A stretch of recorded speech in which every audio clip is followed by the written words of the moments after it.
तो आज की क्लास में मैं आपको केमिस्ट्री के ऐसे पार्ट्स को बताने जा रहा हूं जिसे अगर आप ध्यानपूर्वक देखेंगे तो संभवतः एक ही चीज से केमिस्ट्री के कई प्रश्नों के हल हो जाएंगे।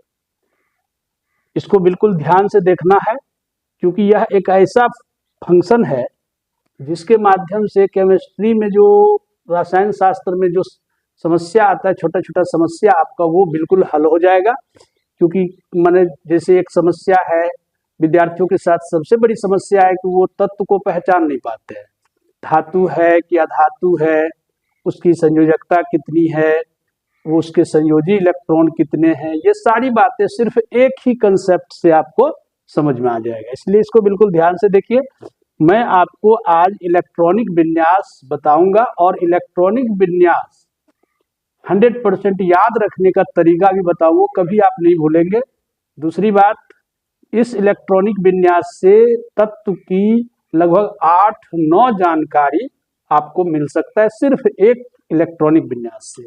इस लेकर के आप इस वीडियो में बिल्कुल अंत तक बने रहें और ध्यान पूर्वक इसे देखते रहें कि इलेक्ट्रॉनिक विन्यास से हमें कैसे कई चीजों की जानकारी सिर्फ इलेक्ट्रॉनिक विन्यास से मिल जाती है।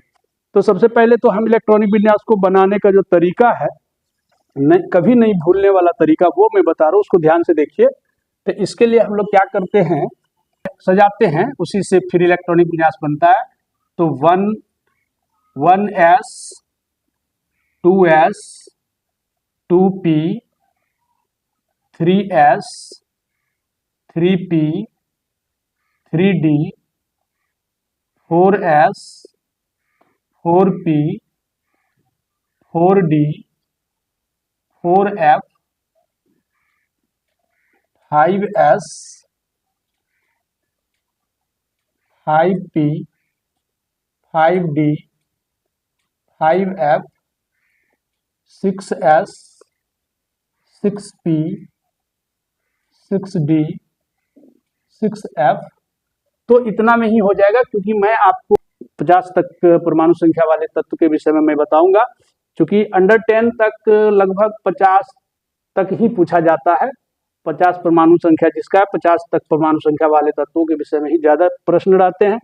तो इसलिए मैं 50 तक बताऊंगा और इसी से आप आगे भी जान जाएंगे। तो इसको बिल्कुल ध्यान से देखें। इसको सजाने का तरीका देख लें, इस तरह से सजाते हैं। उसके बाद फिर इसको हम लोग इस तरह से कटिंग लगा देते हैं और फिर यहाँ से एक ऑर्बिट तैयार करते हैं और इसी से हमें इलेक्ट्रॉनिक विन्यास प्राप्त हो जाता है। तो फिर इसको कैसे करते हैं, तो इसको जो है यहाँ से लेते हैं और इसको बीच से गुजार के यहाँ मिला देते हैं। फिर यहाँ से मिला करके यहाँ मिला देते हैं, फिर यहाँ से निकाल करके यहाँ मिला देंगे, फिर यहाँ से निकाल करके यहाँ मिला देंगे, फिर यहाँ से निकाल करके यहाँ मिला देंगे, फिर यहाँ से निकाल करके यहाँ मिला देंगे।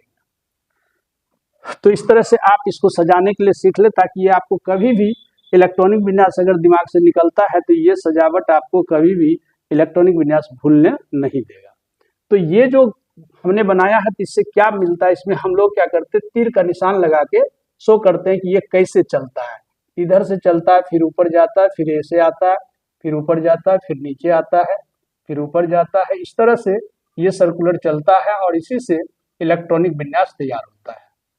तो आपको ऐसे तो ये भी याद रखना है, और उसका जो इलेक्ट्रॉनिक विन्यास का जो एक पैटर्न है, सिर्फ उसको रट लेना है, वही सब जगह काम करेगा। तो इसको आपने देख लिया। अब हम इसके द्वारा जो तैयार हुआ इलेक्ट्रॉनिक विन्यास है वो लिखेंगे कि कैसे होता है। तो यहाँ देखिए 1s, उसके बाद इधर से आया और इधर गया 2s, फिर जा करके 2s के बाद हम लिखेंगे 2p। चूंकि यहाँ से तीर का निशान ऐसे आया, यहाँ 2p पहले मिलेगा, 2p लिखेंगे। फिर जा करके 2p के बाद हमें क्या मिलता है, 3s मिलता है, चूंकि तीर का निशान नीचे जा रहा है, 3s मिलता है। 3s के बाद हम फिर गुजरते हैं तो क्या मिलता है, 3p मिलता है, 3p मिल गया। 3p के बाद फिर नीचे तीर का निशान बता रहा है 4s मिलता है, तो 4s लिखेंगे। फिर जाके 4s के बाद हम जब आगे बढ़ते हैं तो यहाँ हमको 3d मिलता है, तो 3d लिखेंगे। फिर 3D के बाद जो तीर का निशान नीचे शो कर रहा है 4P बता रहा है, 4P लिखेंगे। तो शायद उधर आपको दिख नहीं रहा है, तो इसलिए करके हम क्या करते हैं, इसको 3D के बाद दिखाई नहीं दे रहा है तो 3D नीचे लिख देते हैं 4S के बाद। तो 4S के बाद हम क्या करेंगे, 3D लिखेंगे, और लेकिन ये इसी के बगल में लिखाएगा, 3D हो गया। और 3D के बाद 4P है, 4P के बाद फिर तीर का निशान हमको 5S कहता है, 5S के बाद फिर तीर का निशान ऊपर जा रहा है, फिर हमको मिलता है 4D, और 4D के बाद लिखता है 5P मिलता है, और 5P के बाद हमको 6X मिलता है। 6XS तक ही छोड़ देते हैं, हालांकि आगे भी चल सकते हैं। तो ये चीज आपको 50 परमाणु संख्या जो है 50 तक वाले परमाणु संख्या वाले तत्व का आपको इलेक्ट्रॉनिक विन्यास इसी से निकल जाएगा। तो ध्यानपूर्वक देखते रहिए कि इस इलेक्ट्रॉनिक विन्यास से हमको 8-9 चीज की जानकारी कैसे होगी, वो कौन कौन सी चीज होगी वो मैं अभी लिखता हूँ। फिलहाल आप इसको ध्यानपूर्वक देखें और इस ग्राफ को आप बार बार कॉपी पर प्रैक्टिस करें, तो इससे क्या होगा, आप इलेक्ट्रॉनिक विन्यास कभी भी नहीं भूलेंगे। और इसी से ये निकाला हुआ, ये तीर का निशान बता रहा है ना, तो तीर के निशान के हिसाब से हम इसको लिखें। तो अब इसको हम मिटाते हैं। तो इससे, इस इलेक्ट्रॉनिक विन्यास से आपको क्या क्या जानकारी मिलेगा, वो उसका हम पहले लिस्ट बनाते हैं कि इस इलेक्ट्रॉनिक विन्यास के सीख लेने से हमें क्या क्या पता चल जाएगा तत्व के विषय में। तत्व के विषय में बहुत कुछ जानकारी मिल जाएगी सिर्फ और सिर्फ एक इलेक्ट्रॉनिक विन्यास से। तो पहला पता चलेगा क्या, तत्व धातु है या अधातु है, धातु अधातु, उपधातु, उसके बाद चौथा संयोजकता, पांचवा संयोजी इलेक्ट्रॉन, संयोजी इलेक्ट्रॉन, छठा कोर इलेक्ट्रॉन, सातवां ब्लॉक, किस ब्लॉक का है, SPDF जो भी है, 4 ब्लॉक होते हैं। तो कोई भी तत्व खास ब्लॉक का होता है, या तो वो S ब्लॉक का होता है, या P ब्लॉक का होता है, या D ब्लॉक का होता है, माने किसी न किसी अलग। तो वो ब्लॉक भी आपको पता चल जाएगा कि ये तत्व किस ब्लॉक का है। आठवां जो है किस वर्ग का है, आवर्त सारणी में किस वर्ग का तत्व, वो पता चल जाएगा। नौवां जो है किस आवर्त का तत्व है, वो पता चल जाएगा। तो कुल मिलाकर के इतनी जानकारियां हमें सिर्फ और सिर्फ किससे पता चल सकता है, मीन्स सिर्फ इलेक्ट्रॉनिक विन्यास अगर हम सीख लें तो हमें इन सारे विषयों की जानकारी मिल सकती है। इसीलिए इलेक्ट्रॉनिक विन्यास बहुत ही महत्वपूर्ण पार्ट है। तो इसके लिए हम क्या करते हैं, इस इलेक्ट्रॉनिक विन्यास को आपने देख ही लिया, इसको मिटा के हम नीचे लिख देते हैं ताकि ये हमेशा लिखा रहे और आपको इसका सजेशन मिलता रहे। तो ये हम नीचे लिख देते हैं इसको ताकि दिखे।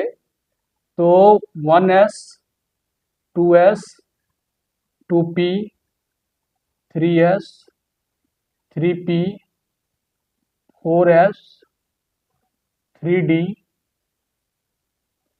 3D के बाद हो जाता है 4P, 4P, 5S, उसके बाद 4D, 5P और 6S। यहाँ तक में 50 परमाणु संख्या तक का जो इलेक्ट्रॉनिक विन्यास निकल जाएगा। तो ये चीज आप इसको बिल्कुल ध्यानपूर्वक देखते जाइए, आगे पता चलेगा कि ये सारी चीजें हमें कैसे पता चलेगा, किसी भी तत्व के विषय में कैसे पता चल जाएगा कि वो क्या है, मीन्स धातु अधातु धातु या निष्क्रिय गैस क्या है, वो पता चल जाएगा। जितना भी चीज लिखा हुआ ये सब चीज हम बताएंगे कि कैसे वो तत्व इस तरह का पता चलेगा। तो आप इसको देख लिए, हम इसको मिटा देते हैं। तो अब जाकर के हम किसी तत्व का उदाहरण लेते हैं, 5-6 तत्व का उदाहरण लेंगे जिससे हमें पता चल जाएगा कि इससे कैसे इलेक्ट्रॉनिक विन्यास से हमें ये सारी चीजें जानकारी मिल सकती है। तो पहला तत्व लेते हैं हम कार्बन। तो कार्बन के विषय में आप जानते हैं कार्बन का परमाणु संख्या 6 होता है। तो जब कार्बन का आप इलेक्ट्रॉनिक विन्यास निकालेंगे तो 1s2 और 2s2 और 2p4 2p2 हो जाएगा। ठीक है, तो ये इलेक्ट्रॉनिक विन्यास हुआ किसका, कार्बन का। तो कार्बन का ये जो दो है ना, ये सब अगर पहले से जानते तो ठीक है, नहीं तो आप समझ लीजिए कि जितने भी ये जो ऑर्बिटल हैं sp-df, तो इसके क्या होते हैं ना, संख्या फिक्स है। जैसे s का 2 है, उसके बाद p का 6 है, d का 10 है और f का 14 है। ये पहले से फिक्स है, इसलिए आप ध्यान रखना है कि हम उस पर जो पावर देते हैं, जो मैक्सिमम होता है वो देते हैं। नीचे भी जब जरूरत होता है तो हम दे सकते हैं, लेकिन ज्यादा नहीं दे सकते। जैसे P6 है तो P7 नहीं लिख सकते, P6 लिख सकते हैं मैक्सिमम, और मिनिमम P5 P4 P3 लिख सकते हैं, लेकिन P7 नहीं लिख सकते। उसी प्रकार से D9 D8 D7 लिख सकते हैं, D11 नहीं लिख सकते। ये पावर है, इसको ऑर्बिटल बोलते हैं। तो अब जो है इसको उपकक्षा बोलते हैं हिंदी में, और अंग्रेजी में इसको ऑर्बिटल बोलते हैं। तो अब ये जो sp-df के द्वारा जो है ना इलेक्ट्रॉनिक विन्यास निकाला जाता है। तो यहाँ जब हम निकाले तो इसका क्या हुआ, 6 परमाणु संख्या, तो हमको 6 इलेक्ट्रॉन, चूंकि हम जानते हैं किसी भी तत्व की जो परमाणु संख्या होता है उतना ही उसमें इलेक्ट्रॉन होता है। ये इलेक्ट्रॉन का बंटवारा है। तो इलेक्ट्रॉन हमने जो दिया, तो ये 2 2 4 2 6 इलेक्ट्रॉन दे दिया। तो हम क्या देख रहे हैं, जो लास्ट ऑर्बिट है 2 नंबर जो कक्षा है उसमें क्या है ना कि 4 इलेक्ट्रॉन है। तो इस 4 इलेक्ट्रॉन के वजह से इस कार्बन की पूरी जानकारी मिलेगी। तो क्या क्या मिलेगी, देखिए इस कार्बन में, ये कार्बन क्या हुआ, चौथे वर्ग का तत्व हुआ। याद रखना है, इससे क्या क्या जानकारी मिलेगा, चौथे वर्ग का तत्व हुआ। जो अंतिम में जितना इलेक्ट्रॉन आता है, अंतिम कक्षा में जितना इलेक्ट्रॉन आता है, वही कक्षा हमें बताता है वर्ग की संख्या, उस तत्व के वर्ग की संख्या। तो ये क्या हुआ, चौथा वर्ग का हुआ। और इसका जो ये संख्या है, ये जो ना कक्षा, ये पहला कक्षा, ये दूसरा कक्षा, नंबर जो होता है साथ में, ये जो दिख रहा है, तो 3 4 5, ये कक्षा की संख्या बताता है। ये जो कक्षा है ना, ये जो कक्षा की संख्या है, ये बताता है कि ये किस आवर्त का तत्व है। तो आपने क्या देखा कि ये उपकक्षा जो है sp-df, उस पर जो इलेक्ट्रॉन है, उस इलेक्ट्रॉन की संख्या के कारण वर्ग की संख्या का पता चला।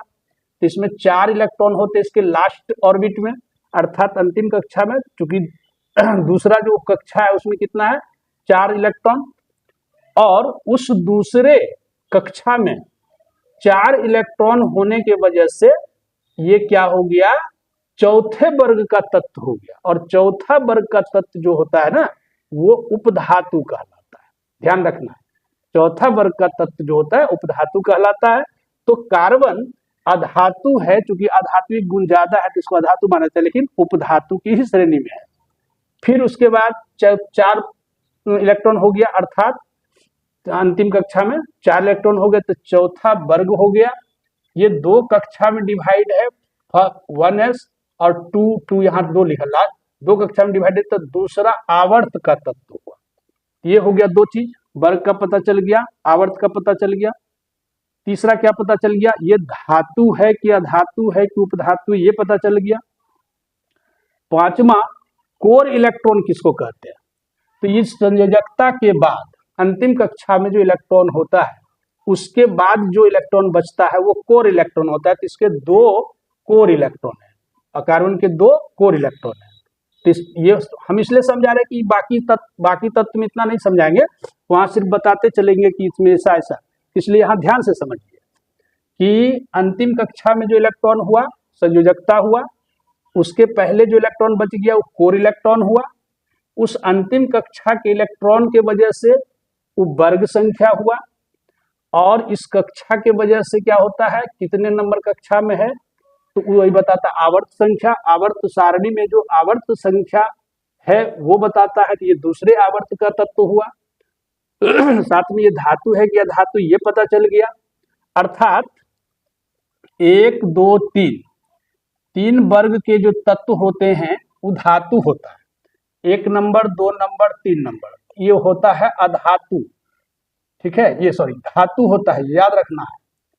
फिर उसके बाद चौथा वर्ग जो होगा वो होगा उपधातु, और फिर 5 6 7 नंबर वर्ग जो होगा वो होगा अधातु, और 8वां नंबर वर्ग जो होगा वो होगा निष्क्रिय गैस।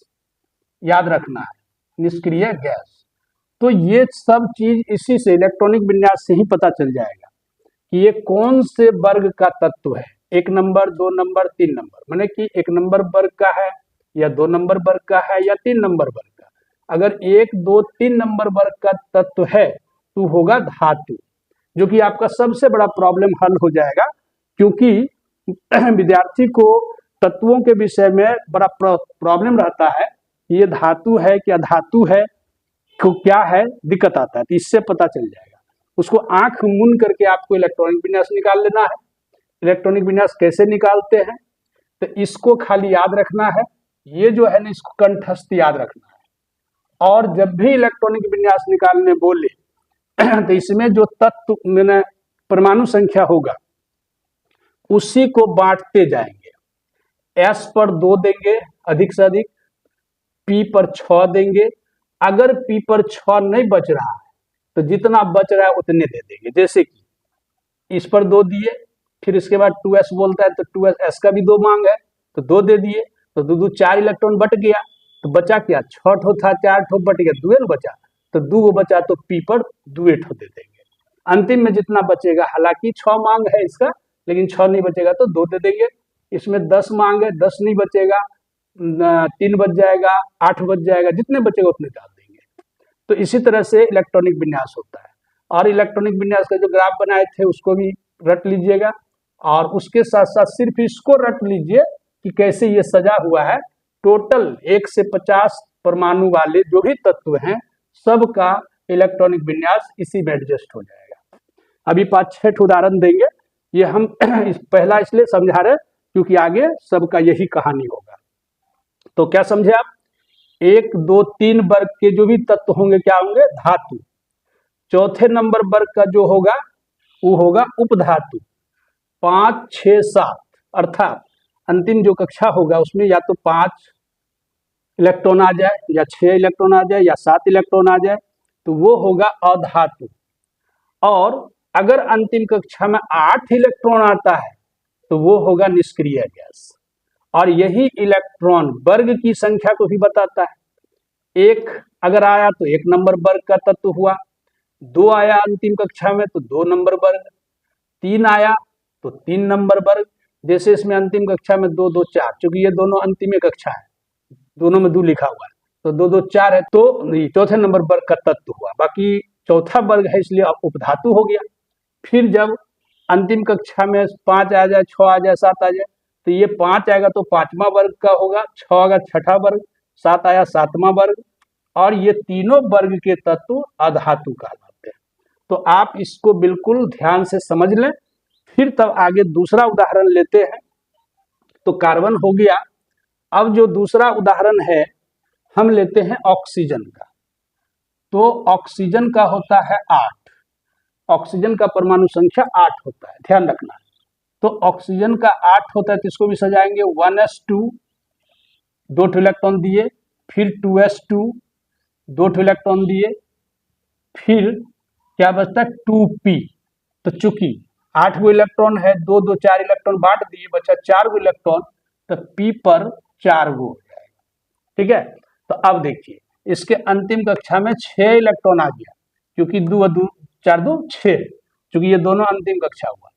तो अब दूसरे आवर्त में, ये जो संख्या है ना आवर्त की संख्या बताता है, ये आवर्त सारणी में दूसरा आवर्त में है, लेकिन छठा वर्ग में है, क्योंकि अंतिम में 6 इलेक्ट्रॉन है, 4 2 6 इलेक्ट्रॉन छठा वर्ग में है। और मैंने अभी बताया था छठा वर्ग वाला तत्व जो होता है अधातु होता है। ठीक है, छठा वर्ग वाला अधातु। और इसकी संयोजकता कितनी होगी, 2 होगी। संयोजकता 2 कैसे पता चला? तो संयोजकता जब भी 5 आ जाए, 6 आ जाए, 7 आ जाए, तो 5 आएगा तो इसकी संयोजकता 3, 6 आएगा तो इसकी संयोजकता 2 और 7 आएगा तो इसकी संयोजकता 1, 8 आएगा तो इसकी संयोजकता 0। ये याद रखना कि अगर किसी तत्व के इलेक्ट्रॉनिक विन्यास में अंतिम कक्षा में 5 इलेक्ट्रॉन आ गया, उसके पहले अगर 1 आया, 2 आया, 3 आया और 4 आया, तो 1 आया तो उसका संयोजकता 1 ही होगा, 2 आएगा तो 2 होगा, 3 आएगा तो 3 ही होगा, 4 आएगा तो 4 ही होगा इसका संयोजकता। लेकिन 5 के बाद, तो 4 के बाद क्या होगा? 5 आएगा तो इसका संयोजकता 3 होगा, 6 अगर आएगा अंतिम कक्षा में इलेक्ट्रॉन तो इसका संयोजकता 2 होगा और 7 अगर आएगा तो उसका 1 होगा, 8 आएगा तो 0 होगा। तो ये याद रखना है कि मने कि ये सारा कंडीशन इसी से आपको पता चल जाएगा। तो आपने यहाँ क्या देखा कि अंतिम कक्षा में 6 इलेक्ट्रॉन आ रहा है, तो अंतिम कक्षा में 6 इलेक्ट्रॉन होने के कारण इसका क्या हुआ, सब कुछ ध्यान पूर्वक समझिए कि ये कितने नंबर वर्ग का तत्व हुआ? 6 नंबर वर्ग का। आवर्त संख्या क्या हुई? दूसरे आवर्त का। ये धातु है, क्या धातु है? तो अधातु है, क्योंकि अंतिम कक्षा में 6 इलेक्ट्रॉन है। फिर उसके बाद इसकी संयोजकता कितनी है? तो 6 इलेक्ट्रॉन होने के कारण इसकी संयोजकता 2 है। फिर ये किस ब्लॉक के तत्व हैं? तो ये पी ब्लॉक। जब भी किसी तत्व का इलेक्ट्रॉनिक विन्यास जिस उप कक्षा पर खत्म होगा उसी ब्लॉक का तत्व होता है। तो ये भी पी ब्लॉक का तत्व है, ये भी पी ब्लॉक का तत्व है, क्योंकि इसका अंतिम में पी आया है। ठीक है, तो पी जो किसी भी तत्व का जो इलेक्ट्रॉनिक विन्यास जिस उपकक्षा पर खत्म होता है वही क्या कहलाता है? उसका ब्लॉक कहलाता है। ये पी ब्लॉक का तत्व हो गया। ये सारी जानकारी आपको मिल जा रहा है। तीसरा उदाहरण लेते हैं सोडियम का। तो सोडियम का होता है 11। तो 11 के इलेक्ट्रॉनिक विन्यास 1s2, 2s2, 2p6, तो 2 2 4, 6 4 10 और 3s1, चूंकि 2p के बाद 3s है तो 3s दे दिया और एक ही इलेक्ट्रॉन बच रहा था तो एक इलेक्ट्रॉन दे दिए। अब देखिए यहां से क्या क्या जानकारी मिल रहा है आपको। पहला तो इसकी संयोजकता का जानकारी मिला 1, क्योंकि अंतिम कक्षा में 1 इलेक्ट्रॉन है। ठीक, अब दूसरा क्या है, हम जानना चाहेंगे कि किस वर्ग का तत्व है। तो अंतिम कक्षा में 1 इलेक्ट्रॉन है, इसलिए ये प्रथम वर्ग का तत्व है। किस आवर्त का तत्व है? तो चूंकि इसका तीसरा कक्षा है, ये 3 कक्षा हो गया इसमें, तो इसलिए तीसरे आवर्त का, ये जो अंक है ना कक्षा बताता है, तीसरे आवर्त का तत्व हो गया। ये किस ब्लॉक का तत्व हुआ? तो एस ब्लॉक का तत्व हो गया। ये धातु है, क्या धातु है? ये धातु है, क्योंकि ये इसमें इलेक्ट्रॉनिक ये जो संयोजकता है 1 आया, अंतिम कक्षा में इलेक्ट्रॉन 1 आया, तो इसीलिए ये धातु है। 1 2 3 ये तीनों वर्ग में रहने वाले तत्व धातु कहलाते हैं। बिल्कुल कंठस्थ याद रखना है। उसके बाद संयोजी, इसकी संयोजकता 1 हुई। अब चौथा नंबर एक उदाहरण लेते हैं। तो आर्गन जो है, आर्गन का होता है 18। ठीक है, तो आर्गन का 18 होता है, तो इसको बांटिए 1s2, 2s2, 2p6, 3s, जो बच्चा देखते हैं तो 2 2 4 10, 10 2 12 और 3s के बाद क्या होता है? 3p होता है, तो 12 6 18। ठीक है, क्योंकि p का पावर 6 होता है, तो 12 6 18 हो गया। अब देखिए इसके विषय में क्या क्या जानकारी मिला।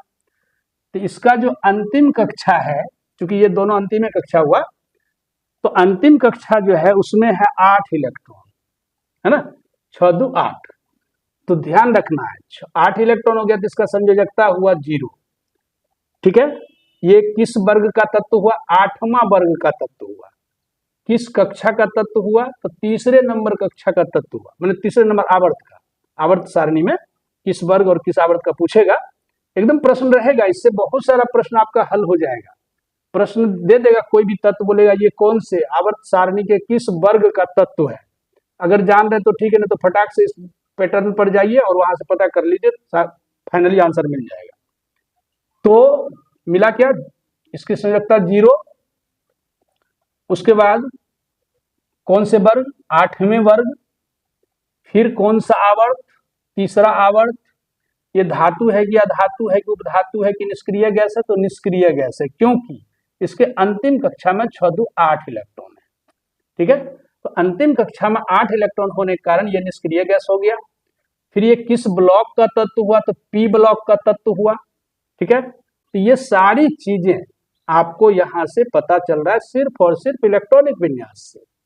फिर पांचवा एक उदाहरण लेते हैं, तो पांचवा में हम लेते हैं पोटेशियम को। तो पोटेशियम जो है ये 19 होता है, तो 1s2 2s2 2p6 3s2 3p6 4s1। ठीक है ना, 3p6 के बाद 4s1।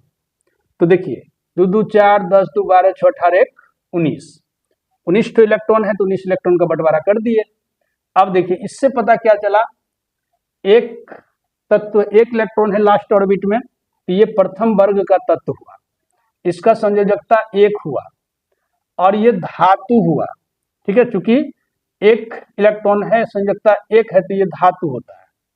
फिर उसके बाद ये चौथे आवर्त में है, आवर्त सारणी में आवर्त संख्या इसकी 4 हुई, वर्ग संख्या 1 हुआ। अब इसका कोर इलेक्ट्रॉन कितना हुआ, 6 2 8 6 14 2 16 2 18 18 इसके कोर इलेक्ट्रॉन हुए। फिर उसके बाद ये एस ब्लॉक के तत्व हुए। ठीक है, तो इस तरह से हम इलेक्ट्रॉनिक विन्यास के माध्यम से किसी भी तत्व के विषय में ढेर सारी जानकारियां प्राप्त कर सकते हैं। तो ये बहुत ही यूनिक पॉइंट है। तो चलिए फिर आगे मिटा के एक दो और उदाहरण लेते हैं, तो इसका उपयोग आप कर सकते हैं एग्जाम में। फिर अगला है कॉपर।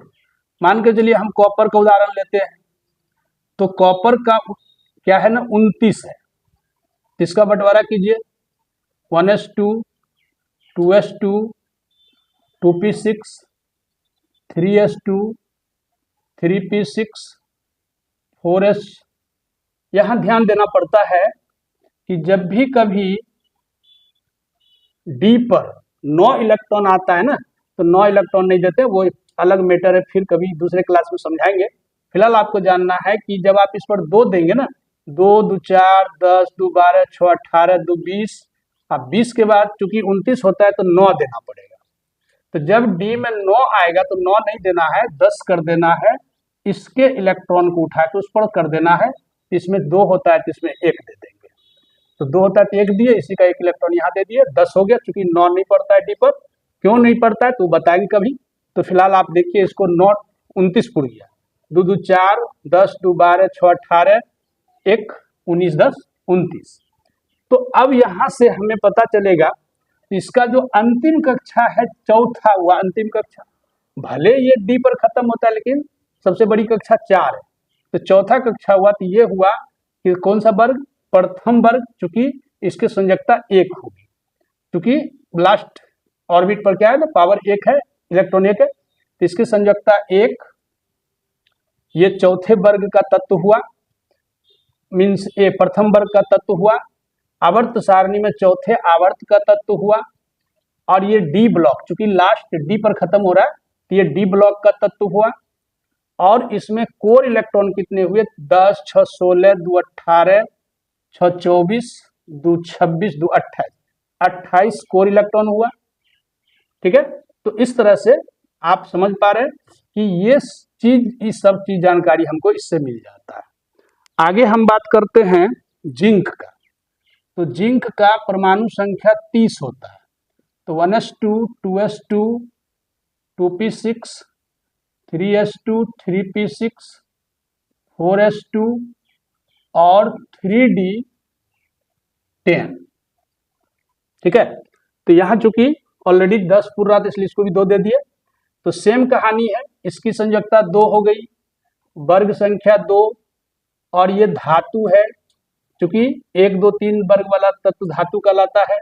ये आवर्त सारणी में चौथे आवर्त में है, और इसके अलावे जो तत्व इलेक्ट्रॉन बच गया संयोजी, ये कोर इलेक्ट्रॉन हो गया, ये डी ब्लॉक का तत्व कहलाएगा, है ना। इस तरह से ये पता चल गया। आगे चलते क्रिप्टन। एक उदाहरण है क्रिप्टन का, तो क्रिप्टन का 36 होता है, तो 1s2, 2s2, 2p6, 3s2, 3p6, 4s2, 3d10, ये चूंकि 30 तक हो जाता है, 6 बच गया। तो देखिए 3d के बाद क्या आ रहा है 4p, तो 4p6 यहाँ हो जाएगा। तो अब देखिए ये चौथा कक्षा हुआ, ये भी चौथा कक्षा हुआ, ये दोनों मिला के कितना इलेक्ट्रॉन हो गया, 6 दूनी 8, 8 इलेक्ट्रॉन हो गया। तो 8 इलेक्ट्रॉन होने के कारण ये 8वां वर्ग का तत्व हुआ, और 8वां वर्ग का तत्व होने के कारण इसमें लास्ट ऑर्बिट में 8 इलेक्ट्रॉन है, इसलिए इसकी संयोजकता 0 हो गई। 0 संयोजकता होने के कारण ये निष्क्रिय गैस हो गया, अर्थात तत्व क्या है, धातु अधातु, ये सब पता चल गया, निष्क्रिय गैस हो गया, और ये पी ब्लॉक का तत्व हो गया। ठीक है, तो ये चीज इसके विषय में जान गए हम।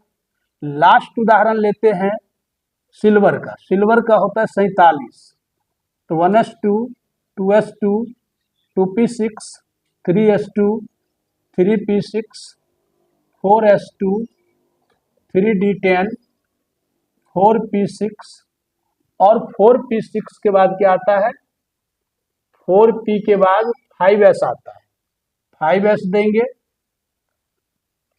और 5s के बाद 4d आता है, तो 4d देंगे। अब देखेंगे कितना इलेक्ट्रॉन बच रहा है, किसको क्या देना है।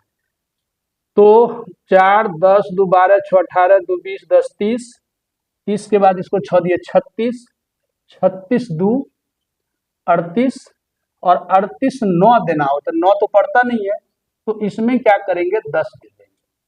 ठीक है, तो अब देखिए ये लास्ट ऑर्बिट इसका 5वां हुआ। 5वां में देख रहे हैं कि 1 इलेक्ट्रॉन है, तो ये प्रथम वर्ग का तत्व हुआ, इसकी संयोजकता 1 हुई, और ये धातु है, क्योंकि ये प्रथम वर्ग में है, धातु हो गया, और ये डी ब्लॉक का तत्व हुआ।